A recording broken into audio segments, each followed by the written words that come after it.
퇴근길 라이브 찾아왔습니다. 안녕하세요. 권순우 기자입니다. 퇴근길 라이브 오늘 제가 진행하게 됐는데요. 저는 어떤 이슈를 처음으로 다루는 게 개편의 의미를 둘 수 있을까를 고민하다가 아무래도 지금 가장 큰 화두는 인공지능이 아닐까 싶었어요. 근데 인공지능 관련해서는 너무나 많은 이야기가 있어서 도대체 어디서부터 어디까지를 이야기해야 할지를 잘 몰라서 A부터 Z까지 다 이야기할 수 있는 분을 모시고 싶었습니다. 그래서 챗GPT 이후에 정말 라지 랭귀지 모델이 전 세계로 휩쓸고 지나갔고 라지 랭귀지 모델을 기반으로 라지 랭귀지 모델의 기반이 되는 엔비디아가 또 이제 AI 반도체 분야에서 전 세계를 휩쓸고 있는데요. 그런 가운데서도 이제 삼성전자의 갤럭시 S24가 나오면서 온디바이스 AI도 나오고 메타의 라마를 비롯해서 조금 작은 사이즈의 모델도 나오면서 라지 랭귀지 모델, 스몰 라지 랭귀지 모델, 라지 액션 모델 굉장히 다양한 모델들도 좀 주죽순 생겨나고 있습니다. 그래서 지금 글로벌하게 이런 흐름들이 어떻게 나타나고 있는지, 그리고 과거의 흐름과는 어떤 다른 점이 있는지를 모두 다 정리해 줄 수 있는 분을 모셨습니다. 정지훈 교수님 모셨습니다. 안녕하십니까? 네, 안녕하세요. 안녕하세요. 제가 정지훈 교수님을 뭐라고 설명을 해야 될까 고민을 하다가 일단은 교수님이라고 불렀으니까 대구경북기술대 네, 디지스트. 네, 디지스트 과학기술원 디지스트에서 경영교수를 하고 계시고, 그리고 제가 알기로는 주업은 딥테크 기술에 투자를 하고 계시죠? 네. 아시아 투지 캐피탈. 네, 실리콘밸리 벤처 캐피탈 운영하고 있습니다. 예, 그리고 지식을 공유하는, 지식을 자율적으로 연구하는 모두의 연구소에서 CVO를 하고 계시고. 네. 일단 CVO가 뭔지도 잘 모르겠으니 아시아투지 캐피탈과 모두의 연구소에 대한 소개 좀 부탁드릴게요. 네. 아시아투지 캐피탈은 이제 미국의 벤처 캐피탈이고요. 주로 실리콘밸리를 중심으로 활동을 하고 있고, 실리콘밸리에 있는 2명의 파트너분하고 한국엔 제가 이렇게 하고 있고요. 다만 너무 방송에 나와서 이런 거를 얘기 많이 하면 안 되는 게, 저희가 미국이다 보니까 SEC 규제가 심해요. 네, 그래서 저희가 펀드 클로징이 3월달에 끝나기 때문에 막 홍보하는 얘기를 하면 안 된다 그러더라고요.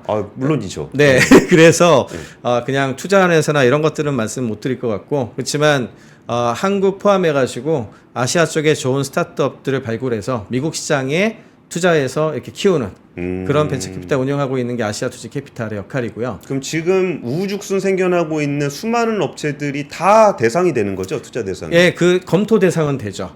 근데 저희가 한 건 아니지만 제 개인적인 거에서는 제가 투자한 회사들이 상장을 많이 했거든요, 이제. 루닛. 예, 루닛이 제가 유일한 엔젤 투자고요. 예, 제가 이제 MD, 그래도 의사 면허증을 갖고 있거든요. 그렇죠. 그래서 의학 분야로 돌리고 이렇게 한 게 이제 제가 했었던 역할이었고, 그 다음에 크라우드웍스라는 회사가 또 AI 쪽에 있는데 거기도 제가 엔젤 투자한 회사고 작년에 상장했고요. 예, 그리고 올해도 상장할 회사 있고 내년에도 상장할 회사 있고, 이런 것들은 이제 엔젤 투자했었던 회사들이고, 한국에서 또 엑셀러레이터 2개 정도 만들어서 키우다가 이제 딥테크 분야 같은 경우에는 글로벌 시장이 아니면 답이 잘 없어요. 우리나라 유니콘이 많이 나왔다고 하는데 대부분이 B2C 서비스 하는 곳들이었거든요. 마케팅적인 측면이 있죠. 사이즈가 크고 한국 시장 다 먹으면 되는 이제 그런 쪽이었기 때문에 배달의 민족 정도 돼야 그렇죠. 그런 것들은 다 유니콘들이 돼서 20여 개 얘기를 했는데 소위 얘기하는 B2B 딥테크 분야에서는 유니콘이 나오지를 못했어요, 사실은. 그래서 그런 부분은 결국 미국 시장 가야 되기 때문에 이런 얘기를 하다가 실리콘밸리 파트너 분들하고 얘기를 하게 돼서 이렇게 설립을 했습니다. 알겠습니다. 그러면은 우리가 좀 인공지능 얘기를 할 때 인공지능에서 가장 큰 부분만 좀 눈에 보이긴 하는데, 오늘은 좀 큰 얘기에서 점점 세부적으로 한번 들어가는 방식으로 해볼게요. 인공지능 관련해서도 계속적으로 이렇게 보고 계셨을 거고, 거기에 대한 투자도 많이 하셨을 건데, 그러니까 인공지능이 정말 붐업이 된 거는 챗GPT 이유가 아닌가 싶어요. 네, 그렇습니다. 그러면 챗GPT를 또 설명할 수 있는 단어는 라지 랭귀지 모델. 그러니까 라지 랭귀지 모델 이전과 라지 랭귀지 모델 이후의 인공지능 산업은 어떤 변화가 좀 있었어요? 인공지능을 크게 그 역사적 흐름으로 보자면은 크게 보면은 2번 정도의 오름과 내림이 있었고요. 크게 보면은 그건 한 1960년대, 1980, 90년대니까 그건 일단 너무 옛날이니까 건너뛰고 지금 현재 AI의 이제 붐을 이제 세 번째 붐으로 보는데 이 세 번째도 파장으로 보자면 한 세 차례 정도 이 업다운이 있었다고 보시면 돼요. 예. 그래서 대충 2012년이 한 번의 큰 업다운이었고 그때 사실 루닛이 제가 알게 돼서 투자를 하게 된 계기인데 2012년에 소위 얘기하는 비전 관련된 파트에서 영상 사물을 인식하고 하는 부분에서 인간의 어떤 인간의 성능이라고 좀 이상하네. 인간의 어떤 할 수 있는 능력을 넘어서는 그게 이제 처음 2012년에 됐는데 그 전만 하더라도 딥러닝 포함해서 AI가 쓸 데가 없다는 이야기가 더 많았어요. 예. 그러다가 그렇게 되니까 이제 의학 영상부터 시작을 해서 여러 군데에 쓸 수 있는 것들이 생기게 된 게 첫 번째 2012년부터의 사건이었고요. 예. 그렇지만 그때까지만 하더라도 어떤 특정 영역에서만 좀 쓰였거든요. 그랬는데 2016년에 또 한 번 큰 변화가 나타나죠. 2016년이 알파고가 등장한. 그거는 이제 한마디로 국가적으로 봤을 때도 그렇고 범용으로 여러 군데 쓰일 가능성이 있겠구나라고 하는 어떤 이벤트로서 이제 한국에서 시작됐었잖아요. 그게 2016년의 이벤트였고 그때 이제 뭐 빅테크 기업들 포함해가지고 우리나라 기업들도 그렇고 막대한 투자도 하고 국가도 전략도 세우고 이제 이런 변화가 있었던 시기였고. 그 다음이 이제 세 번째가 챗GPT 모멘트라고 얘기를 하는데 그 이전만 하더라도 뭐 좋아 뭐 사실은 책에 나오는 얘기고 그 다음에 뉴스에도 나오고 알겠다. 근데 제가 이제 가끔 강의나 딴 사람 얘기할 때 드리는 질문이기도 한데 챗GPT 이전에 알파고 되게 유명했지만 알파고 바둑 두는 건 봤는데 알파고 써보신 분 계십니까? 라고 물어보면 안 써보셨죠. 쓸 수 있어요? 못 쓰죠. 네, 그렇죠. 그게 문제. 그러니까 아무리 이제 마치 상상 속의 동물처럼 저기 되게 뭔가 좋대는데 내가 써본 적 있어야지. 이제 이게 문제였거든요. 근데 챗GPT 같은 경우에는 그 모델 자체를 채팅이란 건 누구나 할 수 있는 거잖아요. 그렇죠. 심지어는 이제 퍼블릭 클라우드에 올려가지고 실제 사람들이 쓰게 했는데 써보니까 이거 진짜 내가 쓸 수 있고 좋은데. 그 다음에 이제 제가 이제 투자할 때도 이걸 제일 중요하게 생각하는데. willing to pay라 그러죠. 지불 의사가 있는가. 그러니까 지불 의사가 있는 서비스가 돼야지 돈을 벌기 시작하거든요. 그게 상업화 단계에 들어가는 건데 챗GPT는 이제 월 20불 내지 않습니까? 그러면 유료 모델을 쓰려면 유료 모델 쓰는 사람들이 막 늘어났죠. 그때부터. 뭐 원가는 안 나오겠지만. 그러니까 그 이야기는 어느 정도 서비스가 받쳐주고 비용이 떨어지면 드디어 산업화에서 돈을 벌 수 있다는 걸 증명한 거예요. 그러니까 챗GPT가 그런 역할을 했기 때문에 굉장히 중요한 역할을 했고 그때부터는 이제 효율 싸움, 그러니까 비용을 얼마나 낮추느냐. 그리고 얼마나 유용하게 고객들한테 서비스와 이런 걸 제공할 수 있는가 이걸로 넘어가게 되죠. 상업화 단계로. 그래서 챗GPT가 굉장히 중요했습니다. 근데 지금 말씀 주셨던 부분들이 이제 모니타이즈, 그러니까 돈을 벌 수 있는 서비스를 제공하게 됐다라는 건 꽤 유의미한 것 같은데 그 얼마 전에 제가 좀 전에 말씀드렸지만 원가 얘기를 좀 드렸던 게 그 오픈 AI에서 이제 소라 AI 공개한 걸 보니까 너무 멋있는 거예요. 야, 이거 이제 우리 방송 사업 접어야 되나 싶을 정도로 좋았는데 딱 보니까 진짜 그것도 전설 속의 용처럼 그렇죠. 보긴 봤는데 아무도 쓸 수는 없다는 그런 부분들이 좀 있었고 그리고 구글도 제미나이 발표를 했는데 이게 도대체 어떤 차이가 있는 거지? 라는 것들이 그럼 챗GPT에 있었던 GPT-3 때부터 지금까지도 보면은 뭐 메타라든지 아니면은 그 오픈 AI도 그렇고 구글도 그렇고 라지 랭귀지 모델 쪽에서도 뭔가 이렇게 계속적으로 뭔가 나왔잖아요. 나왔죠. 그 흐름은 좀 어떻게 진행이 되고 있는 거예요? 일단 점점 더 좋은 거를 보여줬어요. 그러니까 성능 자체가 점점 더 올라간 게 이제 가장 핵심이 되겠고 첫 번째는 그다음에 두 번째는 이제 최근에 이제 제미나이 프로 발표하면서 이제 구글이 얘기한 거는 집어넣는 데이터의 양이 커진 거 하고요. 그다음에 전에는 텍스트만 처리를 했는데 텍스트 말고 다른 것들을 집어넣어도 되게 잘 되는 것에 대한 부분들. 그래서 이런 걸 이제 멀티 모달리티라 그러거든요. 여러 개를 처리할 수 있도록 하는 거. 요런 쪽이 중점이 돼가지고 개발이 많이 됐고, 어제 발표됐었던 클로드 3가 나왔잖아요. 그게 굉장히 좋습니다. 제가 오늘 테스트하고 깜짝 놀랐는데요. 거의 모든 형태의 문서를 집어넣어서 비주얼 리즈닝이라 그러거든요. 보면서 추론하는 거. 그거 포함해가지고 정말 굉장히 거대한 답변을 되게 잘 해내더라고요. 그러니까 이제 진보가 계속 있는 거예요. 진보가 다만 있는 거지만 문제는 이제 이거에 들어가는 원가를 이제 생각해야 되는 상황이 됐죠. 굉장히 대규모로 서비스를 해야 되는 거니까 그런 어떤 원가 부분에서의 비용을 어떻게 줄일 것인가. 그리고 이대로 가면 또 문제가 되는 게 에너지를 많이 쓰거든요. 예, 예. 에너지도 많이 쓰지. 그 다음에 이제 인프라가 아날로그잖아요. 사실은 GPU라든지 이런 거에 대한 인프라들이 될 텐데 예, 예. 그거에 대한 지금 공급 부족 현상 부분을 어떻게 해결할 것인가 이런 거에 이제 막 부딪히고 있는 거죠 이제는. 근데 지금 말씀 주셨던 부분들이 이제 클로드 3와 관련해서도 이게 지금 시청자 폴마이너님도 얘기하는 게 AI가 실생활에 어떻게 녹아들려나. 라고 얘기를 해주신 거가 이게 뭔가 멋있는 걸 보긴 봤어요. 네네. 근데 실제로 써본 사람을 별로 못 봤단 말이에요. 네. 그러면 이게 그 서비스화가 되기에 한계가 뭐냐 그러면 뭐 돈이 많이 든다, 에너지를 많이 쓴다 그러는데 이게 도대체 어느 정도 수준으로 돈이 많이 들어가고 어느 정도 수준으로 에너지를 쓰길래 그거 뭐 $20 받아가지고 장사가 되는 건 아닌 것 같은데 이게 그러면 물리적으로 불가능한 건지 아니면 사람이 좀 많이 가입자가 많아지면은 이게 가격이 떨어지는 건지 이런 부분들은 그 라지 랭귀지 모델이 실제로 상용화되는 데에는 한계가 있는 겁니까? 아니면 시간 문제인 겁니까? 시간 문제로 보죠. 물리적인 부분에서 문제가 있었다면 이런 전략을 시도하지 않았을 텐데 이미 이전에 역사적으로 보자면 아마존이 그걸 한번 보여줬었어요. 아마존이 클라우드 서비스 처음 시작을 한 시점을 보면은 예. 개념 자체를 잡은 건 2002년에 잡았고 그 다음에 이제 하드디스크하고 소위 얘기하는 CPU를 인터넷에 올린 거거든요. 간단하게 그렇죠. 얘기를 하자면 예, 예. 그 서비스 컨셉을 처음 발표한 게 2006년. 그리고 그때부터 서비스를 시작을 했어요. 그리고 그때부터 2013년까지 거의 7년 가까이를 거의 몇 천억씩 적자 내면서 그냥 했거든요. 그때 예. 이제 굉장히 유명한 그 제프 베조스가 굉장히 유명한 얘기를 했죠.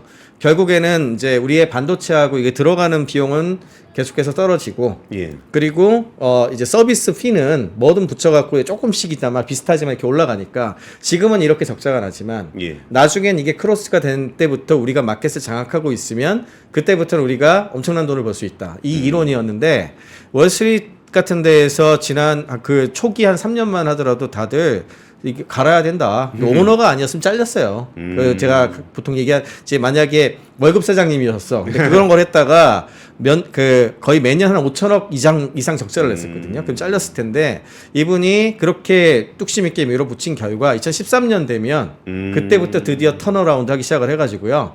그때부터 아마존이 빅테크 기업이 됐어요. 그 전만 하더라도 사실은 전자상거래 기업이었거든. 그랬다가 그러면서 마켓 1등 하면서 지금의 아마존 같은 경우에 글리로 넘어갔잖아요. 예, 예. 이걸 한번 크게 보고 그 다음에 2등, 3등으로 마이크로소프트하고 구글이 따라갔잖아요. 그게 지금 오늘날 우리가 알고 있는 클라우드 혁명의 어떤 그런 진행 방향인데 예.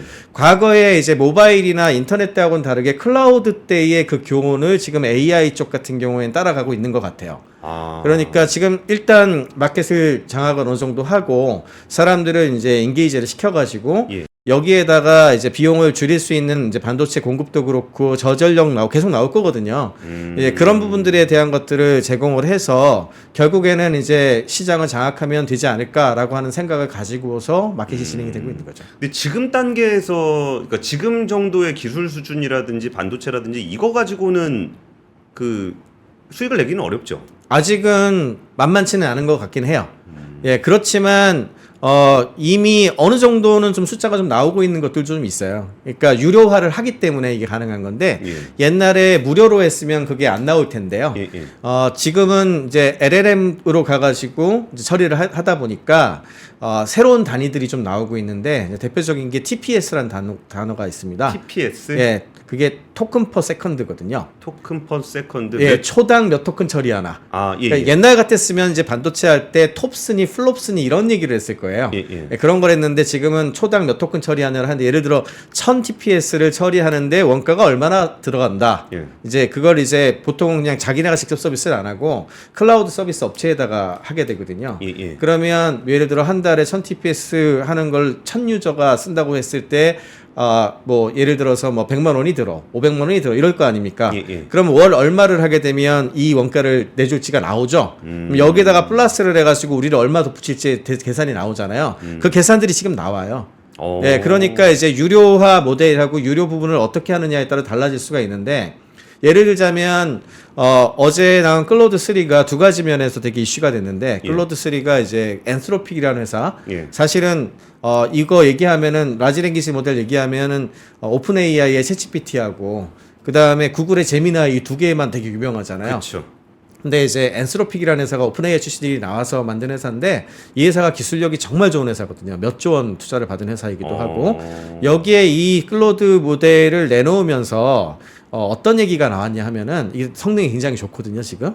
네, 그런데 그 기존에는 이제 챗GPT하고 예를 들어서 이제 그 제미나이가 있다. 예. 그러면 얘네들 같은 경우에 직접 서비스하면서 한 달에 20불씩 받는 것도 있죠. 그렇죠. 예, 근데 이제 그거 이상으로 중요하게 생각하는 게 뭐냐면 API당 돈을 또 받아요. API 그래서 한마디로 말해서 우리는 엔진을 제공할 테니 이거 가지고 가서 니네가 적당히 서비스 만들어 갖고 서비스를 해라. 그러면 이제 대신에 우리 엔진 제공한 돈 줘.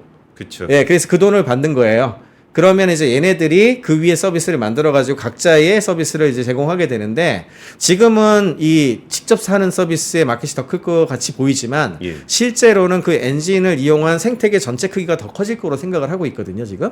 그렇긴 하죠. 예, 그렇게 될 건데 예. 지금까지는 그 챗GPT하고 제미나이 같은 경우에 API에 대한 단가를 성능이 비슷하다고 보고 비슷하게 책정했거든요. 예, 예. 근데 클로드가 어제 발표한 걸 봤더니 2배로 책정을 했어요, 가격을. 이게 그러니까 되게 그 엔진을 기반으로 서비스를 만들려고 하는 사람들이 네. 그거를 서비스를 굴리면서 이 엔진을 그러니까 라지랭귀지 모델을 가진 쪽에다 줘야 되는 돈이 2배다. 그렇죠. 수수료가 2배가 된 거죠. 쉽게 말하자면. 그 이야기는 이제 이번에 그 창업자가 인터뷰를 했는데 AI 이 개의 롤스로이스다 이런 표현을 썼더라고요. 한마디로 우리가 좋은 거니까 2배 가격 내도 되지 않니? 어떻게 보면 굉장한 자신감인데 예, 그런 식으로 이제 그 이 원가하고 이제 집어넣는 돈, 그 퍼포먼스, 사용자 이거에 따라 맞춰지는 거고요.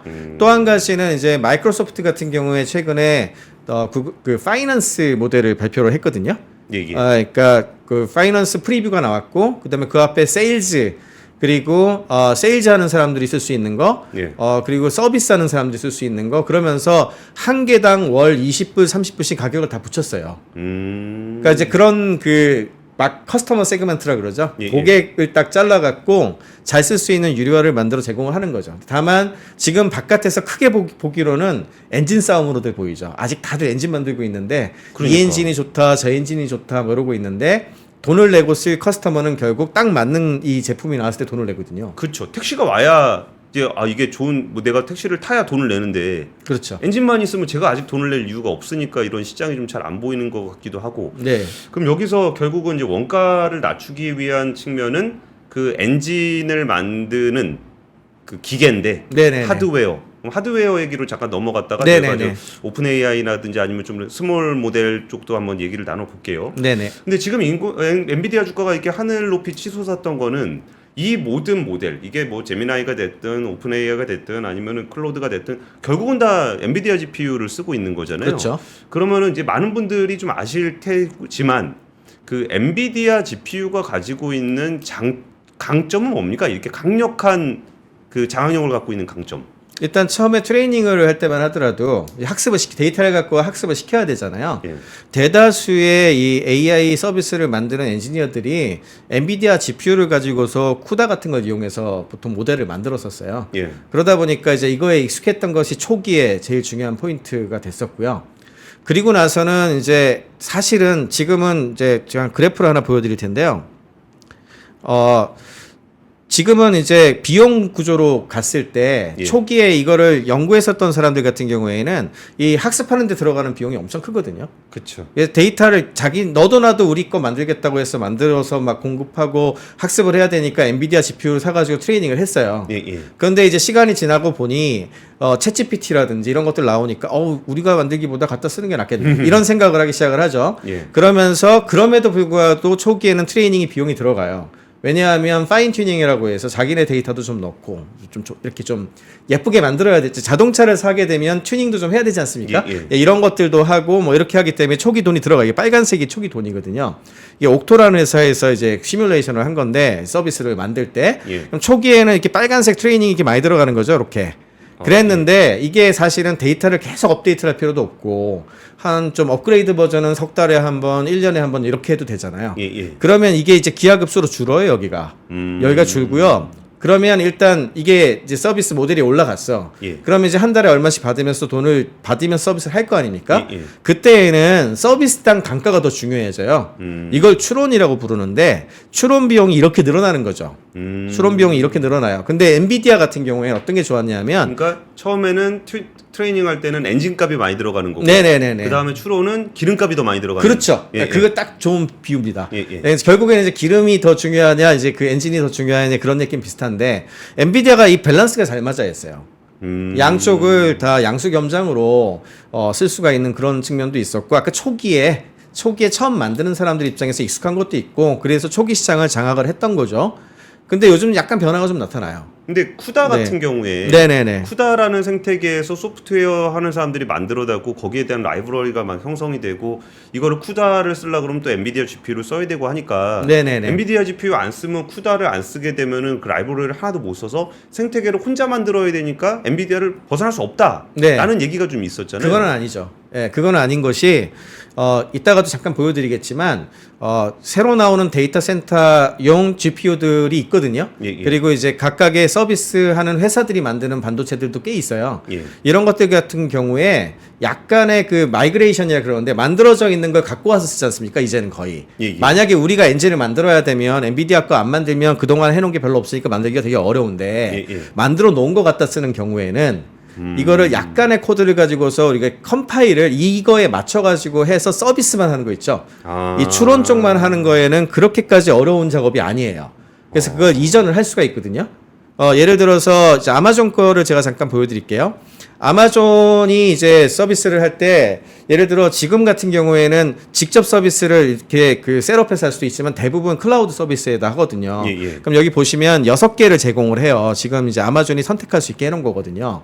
그러면 되게 복잡하니까 제가 인공지능 서비스를 제공하려는 사람이야. 네네네. 근데 내가 서버는 없어. 네네네. 그러니까 아마존 걸 쓰려고 해서 가면은 메뉴판이 저렇게 나온다는 그렇죠. 거죠. 예, 이제 우리가 이렇게 제공합니다 해가지고 이 노드라고 그러는데 이걸 이렇게 6가지가 지금 제공이 돼요. 한국에는 이 중에 4개만 지금 현재 제공이 되고 있는 걸로 알고 있는데 보면은 엔비디아께 3개 제공되고 있죠. A100 그다음에 T4 그다음에 A10G 이렇게 3개가 제공이 되고 있죠 지금. 그다음에 오른쪽에 요 2개가 한국에서 많이 쓰는 녀석들이고 조금 싸거나 그래요. 그리고 인텔의 하바나 가우디 이제 인스턴스를 제공하고 있고 그다음에 이제 뉴 해가지고 보면은 이제 이번에 지난번에 발표한 아마존 반도체가 있거든요. 예, 예. 아마존이 사실은 바깥에는 안 팔고 예. TSMC에 주문해서 만들어 갖고 지네들만 서비스를 해요. 아마존이 서비스하는 서버가 몇 대 정도 추산되냐 하면은 대략 한 전 세계 100개 리전 정도 보고 있고 한 리전당 10,000대에서 50,000대 운영하거든요. 그럼 150, 예, 그 정도 운영해요. 잠깐만요. 100개 지역에 10,000대면은 100만이죠.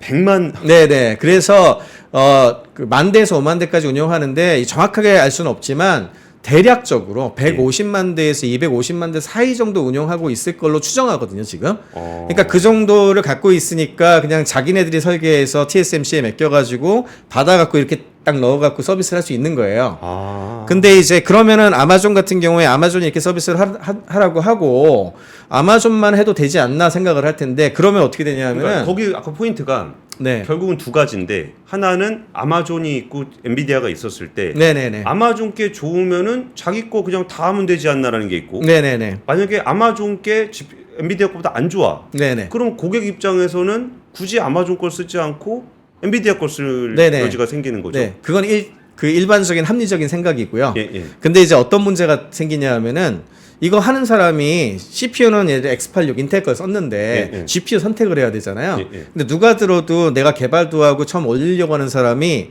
대부분 엔비디아 서비스를 안 하면 엔비디아 서비스를 안 하면 아마존을 안 쓰겠죠. 잘못하면. 그렇죠. 아, 그래? 그럼 나 구글 갈래. 아니면 뭐 마이크로소프트 갈래. 이럴 수 있잖아요. 예, 예. 그러니까 얘네들 입장에서는 엔비디아를 내치기가 힘듭니다. 일단 서비스로 제공하긴 해야 돼. 예, 그러면서 이제 자기네 것도 키워야 되잖아요. 예, 예. 그러니까 이렇게 끼워 넣는 거예요. 이런 식으로 끼워 넣어가지고 이제 마켓 점유율을 이제 올리는 작업을 하거든요. 예. 근데 어쨌든 기본적으로 제공할 수 있는 서버 숫자가 되니까 충분히 할 수 있는 전략이죠.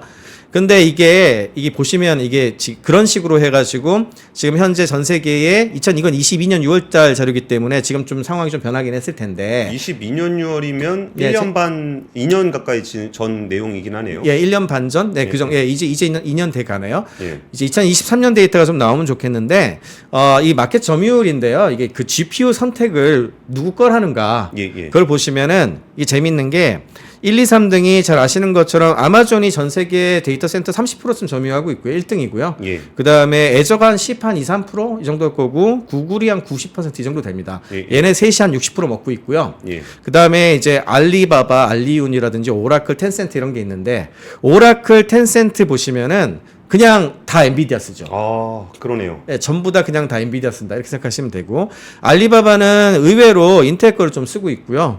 예, 그리고 이제 뭐 다른 것들 자일링스 이게 AMD랑 합친 회사인데 예. 여기 거 좀 쓰고 있잖아요. 예. 예, 근데 보시면 구글 이게 구글이거든요. GCP가 구글이 89%가 엔비디아 썼는데 요 11%가 뭘까요? 그러니까 아니 근데 구글은 자기가 내세우는 TPU가 있잖아요. 그렇죠. 그런데도 89%를 GPU를 쓰고 있다는 건 예, 심지어 이번에 버전 5니까 예. 사실은 벌써 굉장히 오랫동안 만들어서 했거든요. 예. 그런데도 고객들이 선택 안 해준 거죠. 아. 그러니까 10명 중에 9명이 여전히 엔비디아 쓰고 있는 거예요. 그러니까 설치한 거 기준이 아니라 고객이 쓰고 있는 거 기준이니까. 네네네. 그렇게 해서 그러니까 구글 입장에서는 되게 마케팅을 못했거나 잘 못 판 거죠. 쉽게 말해서. 예, 그런데 의외로 애저 보시면은 애저가 되려 엔비디아 의존율이 낮거든요. 그러네요. 예, 83%쯤 되고. 근데 AMD 걸 꽤 많이 써요. AMD 와. 꽤 많이 쓰고 있고, 그 다음에 아마존 같은 경우에는 70%대 나오고 있죠, 지금. 제일 낮아요. 예, 제일 낮고, 여기 이제 AMD 자일링스 합치면 13% 되고, 같은 회사니까 이제. 예, 예. 그 다음에 이게 아마존 자체 반도체거든요. 야, 저 정도면은 반도체 회사가 아닌 회사 중 반도체 회사에서 엔비디아만 빼더라도 제일 점유율이 높은 거네요. 네네. 그게 왜 그렇게 됐냐 하면은 이게 이제 한국에서도 블로그에 이제 올라온 글인데 이게 예. 좀 한국에 알만한 회사입니다. 어디라고는 밝히지 않을 건데 예. 이 원가 그래프를 지금 잠깐 보여드리고 있는데 아까 전에 한국에서 고를 수 있는 엔비디아의 GPU 서비스가 요 T4, A10 이런 거거든요. 여기 이제 1000 TPS라고 돼 있죠. 예. 그러니까 초당 1000 토큰 처리하는 거 기준으로 했을 때 8개 배치 사이즈로 해서 한 달에 얼마 들어가나를 한번 계산을 자기네들이 돌려본 거예요. 예, 실제로 예. 써보면서 돌려본 거예요. 예. 그랬더니 이거는 이제 컴파일을 다시 해야 돼요. 인퍼런시아라고 엔비디아 거 쓸 때는 쿠다 기반으로 한 거 해도 되지만 예. 요거 이제 아마존 서버거든. 아마존 거거든요. 예, 예. 아마존 거를 쓰려면 다시 올려가지고 제 컴파일에서 올린 건데 예, 예. 그렇게 해가지고 한 달에 얼마 드나를 한번 추정을 해본 거예요. 그랬더니 요 노란색하고 빨간색이 이게 엔비디아 비용이고요. 파란 게 아마존 칩 비용이에요. 너무 차이가 나는 차이가 많이 나죠. 그러니까 예. 서비스하는 입장에서는 이게 싸니까 예. 선택할 수 있게 되겠죠. 예. 그래서 이런 것에 대한 글 같은 것들이 이제 우리나라도 그렇고 외국 같은 데 나오기 시작을 하니까 이제 이 아마존 서비스 인스턴스를 선택하는 것들이 좀 더 늘어나는 거예요. 점점. 근데 잠깐 표 한번 다시 보여주시면 네네. 이게 오디오로 들으시는 분들 계실 것 같아가지고 좀 설명을 드리면은 제일 조그말 때가 그 T4 네네네. GPU로 했을 때 2,600불 하던 게 아마존 거 칩 쓴 서버를 이용하면은 800불. 800불. 네네. 많이 이용하는 512 기준으로 봤을 때는 12,500불이 드는데 GPU 기준으로 아마존 그렇죠. 걸 쓰게 되면은 2,400, 한 2,500이니까 거의 4배가 넘는 그렇죠. 가격 차이가 나는 거잖아요. 네. 그래서 그러면 싼 맛에 쓰는 거 아닙니까? 이거 사람 별로 그렇죠. 안 싼 맛에 좋은데? 쓰는 거죠. 그러니까 한마디로 말하자면은 예. 정확하게는 우리가 만약에 서비스 개발도 많이 해야 되고 학습도 많이 시켜야 되고 뭐 제대로 해야 돼. 예. 이러면 여전히 엔비디아 선택을 하는 거죠. 연구하는 사람이 있겠습니까? 뭐 이런 거니까. 예, 예. 그런데 그게 아니고 그냥 우리 갖다 쓸 거고요. 그리고 그냥 약간 데이터 얹어가지고 서비스만 할 건데 서비스 원가로 클라우드에다 계속 돈을 줘야 된단 말이에요. 그쵸. 그럼 이 비용 자체가 제일 싼 게 뭔데? 그리고 그 퀄리티가 비슷. 같은 모델을 썼으니 퀄리티는 거의 같을 거거든요. 이런 경우에는. 예, 예. 그랬더니 아마존 인퍼런시가 제일 싼데? 그러면 서비스 담당자 입장에서 뭐 선택하시겠습니까? 그러니까 다르죠. 운용을 할 때는 비용이 중요하군요. 예, 그래서 인퍼런스 쪽 같은 경우에는 의외로 좀 이게 시장이 확대가 될 때 달라질 수도 있다라고 생각을 하고 있고 이쪽의 효율을 되게 높였어요. 예, 이런 쪽이 좀 봐야 될 요소들이죠. 근데 저기서 뭐 정확하진 않겠지만 그러니까 성능적으로 엄청나게 떨어진다. 네네네. 그러면은 처음에 싼 맛에 들어왔다가 먹어보니까 아예 싼 게 비지떡이네. 뭐 이럴 수도 있는 거잖아요. 그럴 수도 있죠. 근데 그 업계에서 평가는 좀 어떻습니까? 써본 사람들의 평가는? 지금까지는 그렇게까지 차이가 나지 않는 거, 모델을 같은 걸 쓰니까요. 모델을 같은 걸 쓰고 있기 때문에 크게 떨어지지 않는 걸로 보고 있는데, 이제 다만 API를 쓰는 방향으로 가게 되잖아요. 예, 예. API를 쓰게 되면은 아까 전에 말씀드린 그 뭐 구글이 됐던 아니면은 어디니 저기 그 오픈 AI, 오픈 AI가 됐던 아니면 마이크로소프트의 코파일럿 쓸 수도 있거든요. 예. 걔네들한테 쓴다고 쳤을 때에는 API당 단가를 받아요. 그러니까 예. 이거는 자기네가 이제 모델을 올려가지고 어쨌든 하는 서비스란 말이에요. 예. 예, 그러니까 이렇게 따지게 되는데, 만약에 그냥 갖다가 그 좀 더 큰 모델 걸 갖다 쓰는 형식으로 가겠다. 예. 무거운 거를. 예. 그럴 경우에 API 단 단가로 가게 되니까 그때는 가격 프라이스를 서비스 사업자가 얼마 매겼냐를 가지고 사게 돼 있죠. 그래서 달라요. 그래서 의외로 서비스 모델이 굉장히 다양하게 나올 수 있고 경쟁도 여러 가지로 나올 수 있는 거죠.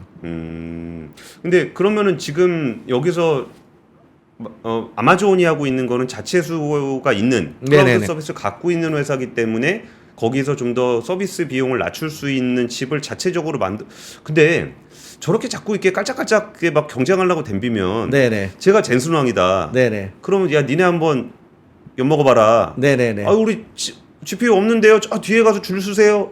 그럴 수 있죠. 그럴 수도 있을 것 같은데 그 네네네. 둘의 요 상황에 대한 그 두 회사의 그 감정이랄까? 네네네. 그건 좀 어떨까요? 그래서 이게 되게 재밌는 상황을 제가 한번 그림을 그린 게 있는데요. 아까 전에 그 아마존의 새로운 칩 발표를 한 게 인퍼런시아 2라고 두 번째 버전을 언제 발표했냐면은 예. 작년 12월인가 그 리인벤트라고 해서 아마존에 굉장히 큰 행사가 있습니다. 예. 거기서 짜잔하고 발표를 했어요. 그러면서 아까 보여드린 새 인스턴스로 이게 들어갔습니다 이렇게 얘기를 해줬거든요. 자기네 거 들어갔다 하면서 써달라 이런 얘기죠. 그랬는데 그 축제의 한가운데에 예. 키노트 스피치 한 사람 할 때 초청을 하잖아요. 예. 젠슨왕을 불렀어요. GPU 경쟁 모델을 발표하는 네, 자리에 하는 데서 불렀어요. 젠슨왕을 불렀다고요? 예, 젠슨왕이 딱 나와가지고 우리 H100이 얼마나 좋고 막 이런 게 쫙 했단 말이에요. 이 아마존의 인퍼런시아랑 트레이니엄 발표하는 자리에 또 와가지고 야, 그 삼성전자 메모리 반도체 발표하고 있는데 SK 하이닉스 와가지고 발표하는 거랑 비슷해요. 네, 좀 비슷하죠. 근데 왜 그렇게 됐냐면은 예. 지금 이번에 이제 엔비디아 실적 발표 보시면 아시겠지만 데이터 센터 양이 굉장히 커요. 그쵸. 굉장히 빠르게 올라왔거든요. 예. 근데 누가 제일 많이 사주겠습니까? 아마존이 제일 많이 삽니다. 아마존이 싱글 바이오로 가장 많은 돈을 줘요. 그러니까 엔비디아 입장에서 가장 큰 클라이언트예요. 그러니까 이제 쟤네들이 뭐 준비하는 뻔히 알죠. 심지어는 발표장에서 저 반도체 발표하고 앉았는데 가야 되잖아요. 그럼에도 불구하고 가장 큰 클라이언트니까 알면서 가는 거죠. 예, 알면서 가서 대응해 주는 거고. 그러면은 이제 아까 전에 그 얘기 드렸지만 아마존은 왜 부르겠냐? 엔비디아 서버를 아직 제공 안 하면 아까 어쨌거나 80% 이상 여전히 엔비디아 쓰잖아요, 사람들이. 예. 그럼 이게 제공 안 하면 나 엔비디아 안 쓰면 안 쓰는데 하고 다 가버릴 거 아닙니까? 그러니까 얘네도 이거 안 부를 수가 없는 거예요. 그 사실상 적과의 동침이죠, 지금. 야. 저가의 동침이고, 그래서 아마존도 이거 준비를 하고 있어요. 이 대비를 어떻게 준비를 하고 아마존이래. 엔비디아도 예. 대비를 하고 있습니다. 어떻게 대비를 하고 있냐면 그게 요즘 얘기 많이 나오고 있는 이 GPU 애저 서비스. 그러니까 칩을 가지고 있는 회사가 예, 서비스까지 해버릴 거야. 이제 이런 거거든요. 이번에 CES 발표할 때 그 바이오니모라고 발표한 거 들어보셨는지 모르겠는데. 저는 못 들어봤습니다. 바이오니모라고 이렇게 바이오 관련된 신약 개발하고 이런 쪽에 엔비디아 GPU를 이용해서 클라우드 서비스 하는 게 있어요. 이게 뭐 바이오 연구를 하는 회사인데 네네네. 자기들이 인공지능이나 뭐 GPU를 가지고 있는 게 아니고 네네네. 그 엔비디아가 제공하는 서비스를 써요. 반도체와 모델을 네네네. 통째로 쓰는. 네네네네. 오. 그게 바이오니모라고 하는 모델이 있거든요. 예. 그러니까 이런 거를 각각의 산업 영역별로 엔비디아가 막 해요. 근데 그거는 원래 아마존이 해야 되는 그래서 역할이잖아요. 클라우드 서비스 사업자 해야 되는 거잖아요. 그러니까 이제 이게 어떤 느낌이냐 하면은 예. 엔비디아가 만약에 이거를 전면적으로 글로벌 GPU 애저 서비스를 예. 그냥 클라우드에 다 붙여갖고 우리가 다 하겠다라고 해봐요. 그러면 아까 전에 이제 아마존이 100개리 전에 150만 대 구축했다 그랬잖아요. 예. 그 볼륨하고 싸워야 된단 말이야. 근데 그거를 직접 해서 이 시장 우리가 먹겠다고 들어가는 순간 완전 적이 되죠.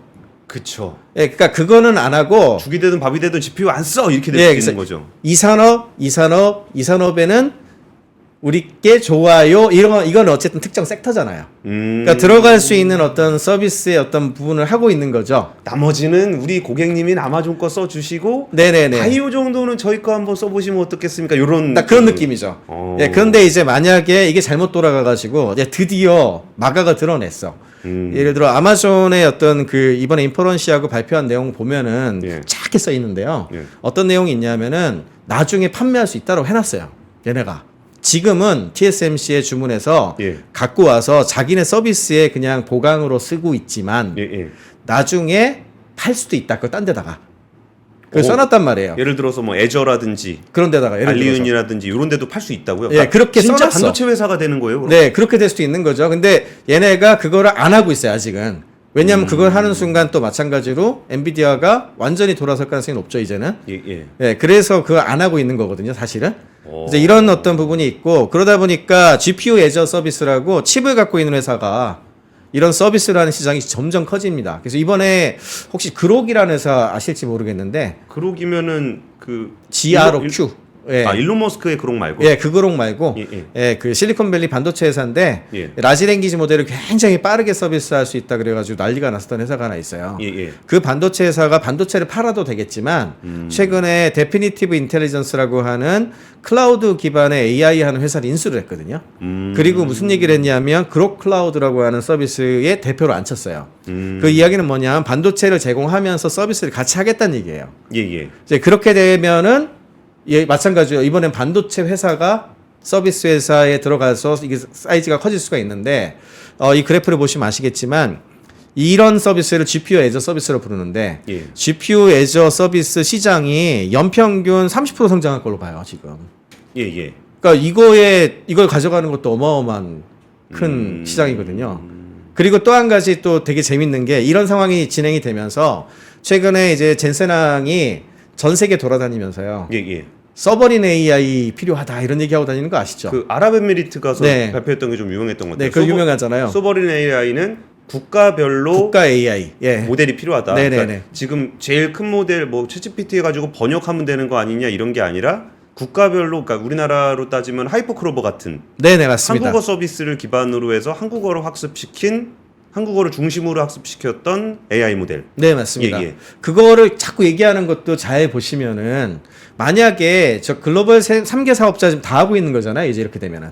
왜냐하면은 구글은 TPU 이미 하고 있고 어쨌거나. 그렇죠. 그 다음에 지금 클로드 3가 TPU 기반이거든요. 구글이 가장 큰 돈을 투자한 회사란 말이에요. 아. 수조 원을 투자했어요. 아까 전에 그 엔스로픽이라는 회사한테. 예, 예. 그러니까 여기는 그 반도체를 TPU로 쓴단 말이에요. 예, 예. 그러니까 이게 점유율이 올라가게 되면 자연스럽게 TPU 점유율이 올라가죠.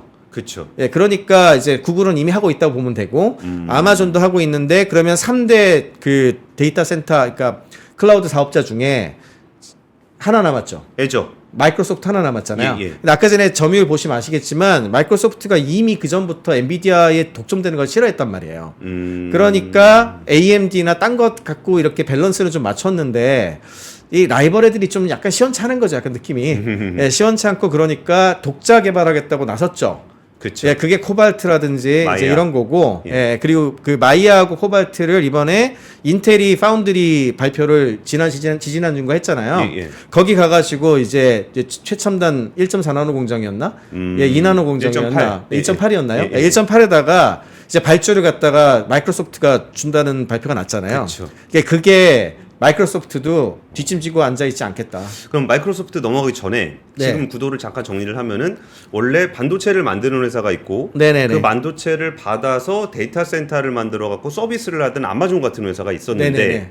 아마존도 이렇게 칩 많이 써야 되는 상황이면 GPU 너무 비싸고 하니까 내가 자체적으로 만들었다 해가지고 어느 순간 15% 이상 점유율을 차지하고 이것도 재작년 얘기니까 네네. 지금 훨씬 더 올라가 있을 가능성이 그렇죠. 높은 거고요. 네. 그랬더니 그러면 내가 칩을 직접 만들어서 할 거고 나중에는 이거 다른 데다 팔 수도 있습니다 라고 네네. 얘기를 한 거고 네네, 그렇죠. 그랬더니 칩 회사는 원래 자기 고객님이 데이터 센터인데 직접 데이터 센터를 만들어 가지고 여기다가 자기 칩을 넣어서 서비스를 하면서 아니 뭐 저희가 모델을 못해서 그런 건 아닌데 그렇다고 해서 뭐 우리가 다 고객과 전면전을 벌이겠다는 건 아니지만 요 분야는 한번 써보시죠 라면서 시작을 한 거고. 그렇죠. 그러니까 거기에서 클라우드 업체와 반도체 회사가 서로 다른 업인지 보였다가 이제 싸우게 된 그렇죠. 케이스고, 그 다음에 지금 얘기 넘어가려 그러는 게 국가 AI. 국가 AI 말고 네. 오픈 AI와 네네. 마이크로소프트 관계가 좀 궁금하긴 해요. 거기도 지금 만만치 않죠. 그러니까 여기는 오픈 AI는 모델과 서비스를 하는 데고, 네네네. 마이크로소프트는 이 모델을 가지고 코파일럿 서비스를 하면서 그 아랫단에서는 데이터 센터를 네네. 애저를 운영하면서 반도체도 새로 만들겠다는 네네. 이 그렇죠. 둘의 관계는 좀 어떻게 봐야 됩니까? 이 둘도 지금 조만간 이혼할 것 같은 느낌이죠. 되게 눈여겨본 사람들은 아마 잘 아실 텐데 긴장 관계가 되게 팽팽해요. 일단 첫 번째는 일단은 마이크로소프트에 돈이 없었으면 오픈 AI가 안 나왔어요. 그리고 마이크로소프트에 애저가 없었으면 서비스 못 했거든요. 그렇죠. 그랬기 때문에 오픈 AI가 상당히 마이크로소프트 입장에서도 그렇고 양쪽에서 서로 도움이 되는 관계였는데 예. 이게 통제가 안 되잖아요, 사실상. 샘 알트만도 통제가 안 되고 7조 달러 벌어가지고 TSMC부터 끝까지 자기가 다 안 되잖아요. 네, 그거 얘기를 왜 했겠습니까? 마이크로소프트도 딴 살림 준비를 하고 있잖아요. 제가 보시면은 예. 지난번 슈퍼볼 할 때 그 광고에 코파일럿 쫙 넣어가지고 광고 쫙 했죠. 예. 그리고 이제 윈도우 12에 코파일럿 시작 버튼처럼 넣을 거고 윈도우 12 중심으로 해가지고 서비스 다 유료화해서 할 건데 어디에도 챗GPT 얘기가 없습니다. 전부 자신의 브랜딩 하고 있고요. 네, 그리고 보면은 모델 서비스 돌아가는 것도 보면은 마이크로소프트의 코파일럿을 그냥 리브랜딩 해가지고 챗GPT 쓰고 있는 게 아니에요.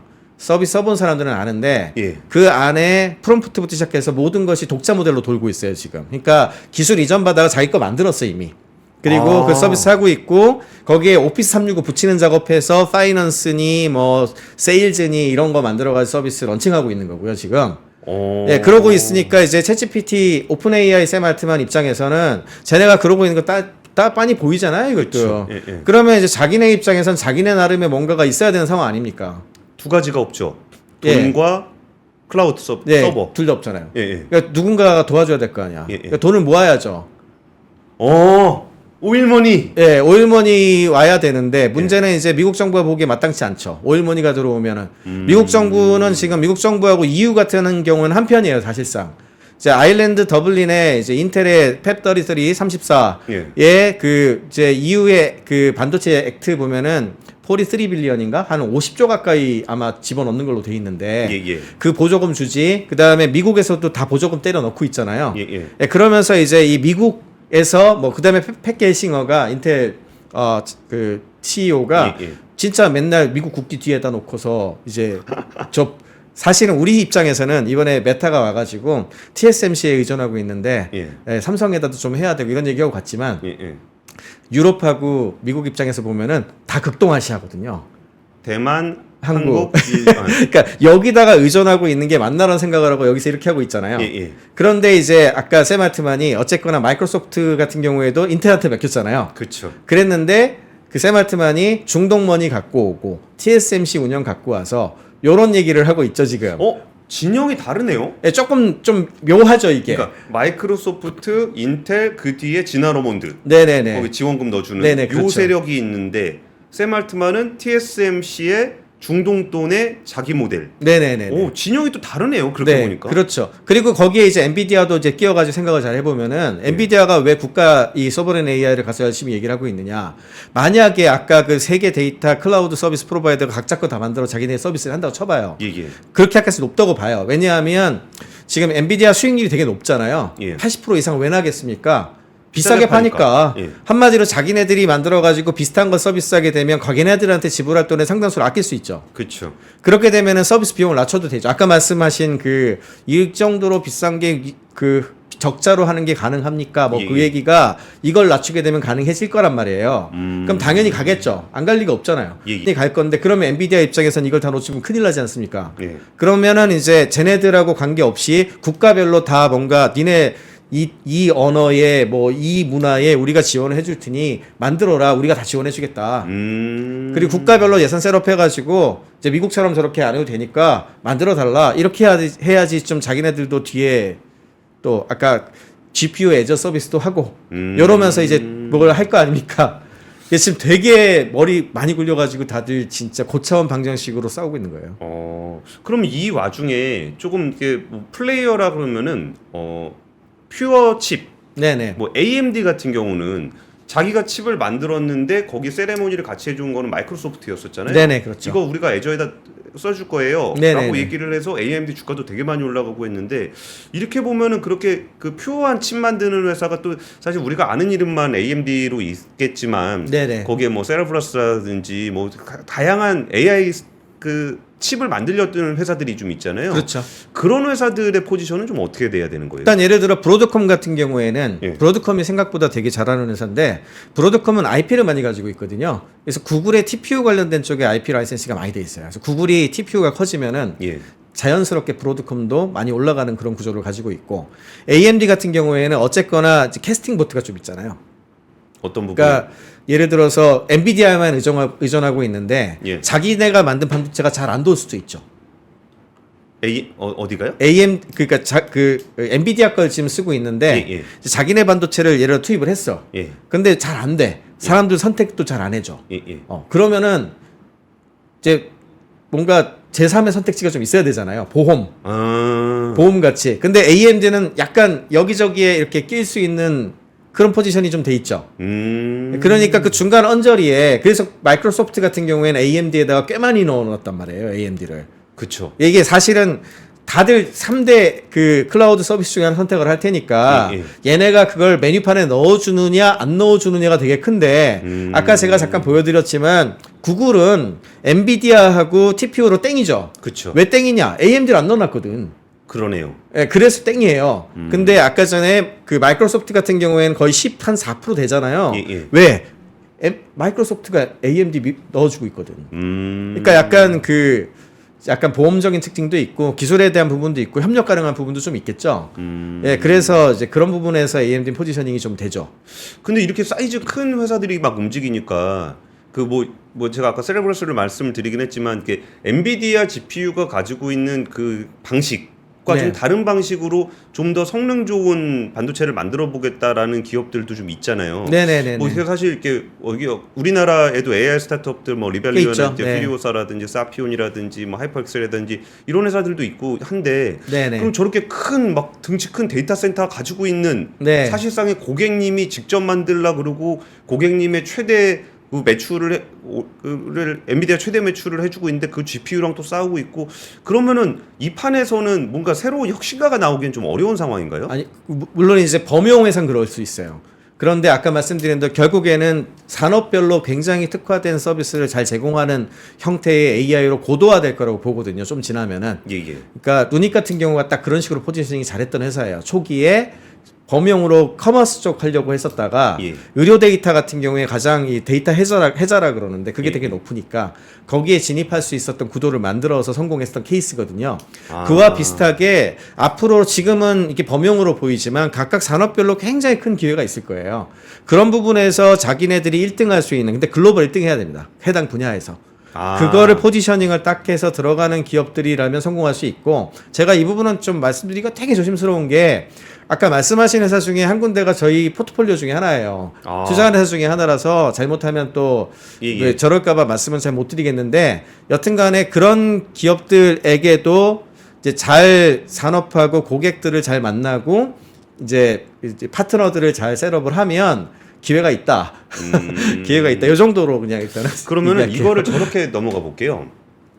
우리가 벌써 시간이 이렇게 됐네. 네. 우리가 지금 큰 애들만 얘기를 했는데, 네네네. 그러니까 여기서 제일 작은 데로 가게 되면은 아무래도 이제 온디바이스 네, AI 그렇죠. 쪽이 네. 되지 않을까 싶은데, 그럼 이 큰 라지 랭귀지 모델의 큰 범용 인공지능과 그 사실 온디바이스 AI는 뭐 지금 안에서는 실체가 잘 눈에 보이질 않는데, 네. 이게 그 온디바이스 AI하고 클라우드를 기반으로 하는 라지 모델들하고는 향후에 어떤 식으로 좀 뭐 시장 경계를 만들어 가게 될까요? 결국에서 이걸 이제 하이브리드 AI가 될 거라고 생각을 하는데 지금 온디바이스 AI 대표 기업 퀄컴이라고 생각하시면 되는데 퀄컴. 네. 이제 물론 이제 삼성에서 퀄컴 칩을 이용해서 갤럭시 S24 울트라 내놨고 엑시노스 이용해가지고 그보다 조금 아랫단이 하고 있잖아요. 예, 예. 그래서 퀄컴이 이번에 그 스냅드래곤 8 젠 3 내놨고 이번에 MWC에서 사실은 퀄컴이 굉장히 많이 이야기를 했거든요. 그래서 퀄컴의 데이터 시트를 보면 이 눈에 보여요. 이게 온디바이스 AI가 뭘 하려고 하는지가 눈에 보이는데 제가 잠깐 그림을 보여드리고 있는데 여기 보면은 이 스펙 문서에 10 빌리언 파라미터라고 돼 있지 않습니까? 이게 뭐냐면 100억 개 파라미터를 처리할 수 있다는 얘기인데 조그맣죠. 네, 100억 개면 어느 정도냐면은 이제 뭐 라마 2 같은 것들이 7 빌리언이거든요. 예, 예. 그러니까 이제 대충 GPT 3.5 정도 성능이 나와요. 그러니까 엄청 똑똑한 그 라지 랭귀지 모델 같이 언어 처리는 못 하는데 예. 그래도 그럭저럭 그냥 말 알아듣는 정도는 큰 문제가 없다. 디바이스에서 그 정도 처리를 하는데 이것만 갖고 온 디바이스 AI 얘기하면 안 되고요. 예. 사실은 퀄컴의 큰 장점 중에 하나인데 여기 이제 CPU 말고도 NPU하고 GPU가 다 있지 않습니까? 예. 그러면 GPU하고 NPU 같은 경우에는 언어만 처리를 하는 게 아니라 비디오 부분이 굉장히 강해요. 카메라 연결도 굉장히 강하고요. 그리고 결국에는 클라우드까지 왔다 갔다 해줘야 되거든요. 예, 예. 그러면 굉장히 빠른 그 통신 칩이 엄청나게 중요한데 5G 네트워크 칩이 같이 들어가게 되고 예. 이것들을 엮어서 사용자가 생각하기에는 여기 즉각적으로 되나 아니면 클라우드 갔다 오나 별 상관은 없는데 우리가 하려고 하는 서비스가 AI가 스무스하게 잘 되면 그만이거든요. 그쵸. 그거를 온디바이스 AI로 얘기를 하고 있는 건데 디바이스에서 다 처리하는 것처럼 오해를 하면 안 되는 거예요. 아, 디바이스에서 어느 정도 예를 들어서 예. 광고에 많이 나온 거 있잖아요. 동그라미 그려갖고 딱 디텍션 해가지고 서치하고 왔다 온 거 있죠. 그러니까 갤럭시 S24에서 사진에 동그라미 치면은 네네. 얘를 인식해가지고 여기에 대한 설명 검색 예, 내용을 해주는 그거 있잖아요. 네네. 서치 투 서클. 네네. 서치 투 서클 투 서치. 그거 할 때 서클 할 때요. 서클하고 나서 딱 바로 돼가지고 이제 검색 결과가 나올 때 예. 이게 이제 구글 제미나이 울트라 갔다 오는 거거든요. 근데 예, 울트라는 사실은 저 뒤에 그 클라우드 서비스잖아요. 예, 예. 그러니까 얘는 서클하고 나서 갔다 와서 서비스 나오는 거예요, 사실은. 예, 예. 그런데 만약에 서클을 했는데 예. 서클이 바로 안 되고 모래시계가 떠. 그러면 그렸는데 네. 기다려야 돼. 네, 그러면 기분이 어떠시겠어요? 아, 답답하죠. 야, 이씨, 이거 써야 돼? 이런 느낌이죠. 예, 예. 그 다음에 예를 들어 통역을 하고 있어요. 통역. 예, 예. 통역인데 예를 들어 1초 있다가 번역이 나와. 아, 저희는 맞드는 거 절대 못 참습니다. 그쵸? 예. 예, 그런 부분들이 있죠. 그런 거는 디바이스 처리를 해야 되는 거예요. 디바이스 처리하고 다른 거의 일부는 사실은 이동통신사 것도 만들어 놨는데 상당 부분 예. 역할을 할 수 있게 거기다 하고 클라우드까지도 전달하고 이렇게 되는데 그 전략을 사실 이걸 꼭 보셔야 되는데 퀄컴이 2023년 5월에 그 AI가 하이브리드로 갈 수밖에 없다는 그 포지션 문서를 내놓은 게 있어요. 아. 요건데요. 이 시간 되시는 분들은 다운받아서 다 보세요. 이게 진짜 다 보셔야 되는 문서예요. 정말 잘해놓은 문서기 때문에 여기에 이제 핵심 내용이 어떤 게 있냐면 요거 제가 몇 가지 핵심 관련된 것들만 몇 개 갖고 왔는데 여기 보면은 온 디바이스에서 바로 처리를 해서 클라우드가 필요한지를 지가 판단을 해요. 예, 예. 그래서 놓으면 바로 즉각 반응해주고요. 그러니까 클라우드 갈 필요 없다. 예, 그럼 예. 바로 처리를 하는 거예요. 근데 만약에 클라우드 갔다 와야 돼. 그럼 클라우드 갔다 와요. 네, 이렇게 처리를 하는데 이때 그 플레이어를 세 가지로 나눠보고 있어요. 하나는 디바이스 내에서 처리할 수 있는 게 그 중에서 이제 디바이스에서 처리하면 좋은 점이 비용을 낮출 수가 있고 예, 예. 예, 그리고 프라이버시가 보호가 되죠. 여기 안에 있는 데이터를 쓰게 그렇죠. 되니까. 예. 그 다음에 즉각 반응을 하니까 굉장히 빨리빨리 처리를 할 수가 있게 되고, 그 다음에 뭐 금방금방 뭐 끊기거나 이런 게 없잖아요. 그쵸. 예, 그런 부분들도 있고, 그리고 네트워크 비용도 아끼잖아요. 그리고 여기 이제 엣지 클라우드라고 부르는데 이동통신사가 하는 중계기가 있거든요. 예, 예. 중계기 갔다 오는 거에서 처리를 하는 거에다 뭘 넣어놓을 수도 있어. 조금 큰 거를. 그럼 얘는 조금 시간 더 걸리는데 갔다 오는 거고, 진짜 복잡하고 괜찮은 거는 저 멀리까지 갔다 와야 되겠죠. 이거를 사실은 서비스 사업자랑 디바이스 만드는 데랑 같이 협업을 해서 사용자한테 최적으로 제공을 해야 돼요. 아, 그 제가 한번 시간은 없지만 짧게 정리를 해보면은 통역 기능이다. 이거는 딜레이가 있으면 안 되니까 네네네. 갔다 오면 너무 늦어. 네. 그러니까 요런 거는 온 디바이스로 해서 빨리 처리하는 게 좋고. 네네. 서치 투 서클이다. 그러면은 요걸 동그라미를 쳤을 때 동그라미를 인식하는 거는 빨리 해야 되고. 그렇죠. 이거의 검색 결과가 나오는 거는 사람이 조금 기다려 주니까 네네. 그거는 갔다 오고. 그렇죠. 그러니까 그런 것처럼 사용자가 사용하는 그 수많은 상황에 대해서 이게 좀 빨리 가야 되는 빨리 처리하거나 아니면 프라이버시가 중요한 거는 온 디바이스에서 처리하고 그렇죠. 그게 아니라 조금 사람이 기다려줄 수 있는 대규모 데이터가 필요한 건 갔다 오고 네. 그거를 사람은 그런 거를 못 느끼게 네, 그렇죠. 내가 나는 온 디바이스에서 하는지 클라우드에서 하는지 모르지만 그 내 패턴에 맞게끔 그거를 서비스를 디바이스에서 할 거냐 클라우드에서 할 거냐를 정밀하게 그렇죠. 와 그래서 그런 걸 하려면은 사실은 그 카메라가 가지고 있는, 그러니까 그 스마트폰이 가지고 있는 그 디바이스가 가지고 있는 특성이 되게 중요해져요. 카메라가 많잖아요. 예. 그럼 카메라 찍어가지고 인핸스먼트를 해. 그럼 그걸 또 클라우드 갔다 하겠습니까? 내가 사진 찍었는데 바로 하이 데피니션 나와줘야지. 그쵸. 예, 그리고 뭐 찍으라고 해서 사진 영상이 딱 옆에 생성되는데 언제 갔다 와요. 그러니까 이런 것들 같은 경우에는 카메라 성능이 중요하죠. 그쵸. 그럼 이거는 라지 랭귀지 모델 처리하는 AI랑 다른 종류예요. 그 블록을 또 넣어놨죠.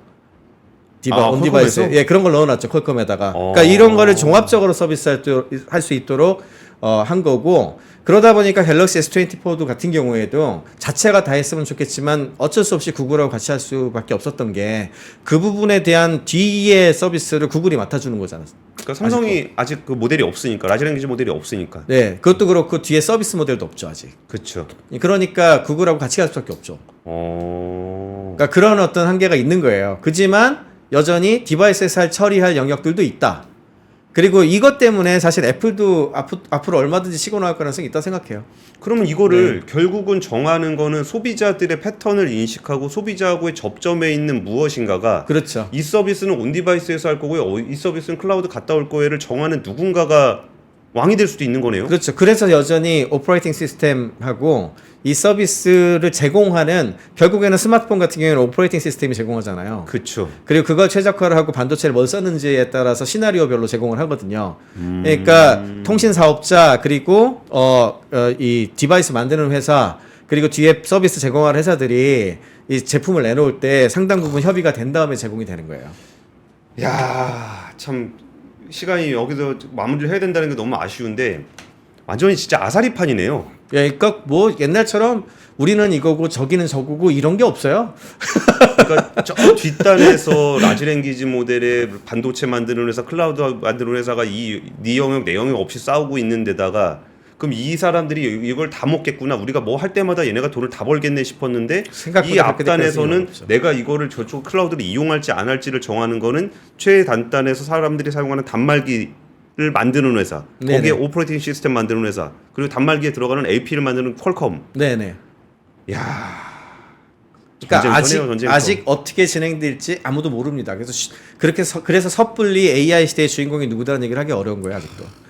알겠습니다. 오늘 갑자기 급하게 마무리를 하게 됐는데 진짜 그 2세대 모바일 시대에서 3세대로 넘어갔을 때 각자 가지고 있었던 영역이라는 게 있었던 것 같은데 그 영역이 파괴되는 그런 모든 순간들이 결국은 최종단에 왔을 때는 사용자가 얼마나 편리하게 인공지능을 사용할 수 있을 것이며 그 서비스를 얼마나 효율적으로 제공할 수 있을 것인가가 최우선 과제가 된다라는 점이 오늘 제가 좀 정진 교수님 말씀 들으면서 좀 느꼈던 그런 부분인 것 같습니다. 사실 오늘 뭐 한국 산업을 위한 재원이라든지 투자자 입장에서 보고 있는 분야 같은 것도 여쭤봐야 되는데 시간이 역시 네, 시간이 58분 돼서 여러분께서 많은 호응을 해주신다면 정말 모시기 힘든 분인데 한 번 더 나와주시지 않을까 싶어서 오늘 좀 마무리를 하면서 많은 응원을 좀 부탁드리겠습니다. 지금까지 정지훈 교수님이었습니다. 감사합니다. 네, 고맙습니다.